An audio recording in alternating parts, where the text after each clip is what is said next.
ఉభయ భాషలలో సమానంగా కవిత్వం చెప్పగలవారు ఈ గండపిండేరాన్ని తీసుకోవచ్చు అని ఒక గండపిండేరాన్ని సభలోకి తీసుకువచ్చి దాన్ని ఒక బంగారు పళ్ళం మీద ఉంచి ఈ మాటను చెప్పారు. ముద్దుగా గండపిండియర మున్గొనుడంచు బహుకరింపగా ఒద్దిక నాకు సంగుమని ఒక్కరు కోరగలేరుకో.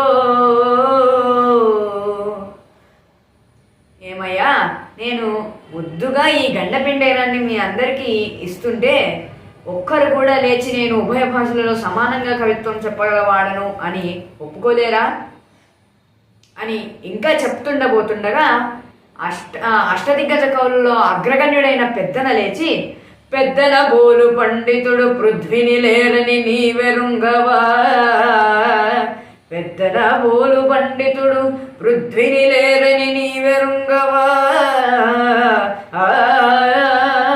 పెద్దన కీదలంచినను పేరిమినాకిడు కృష్ణరాండ్రుపా.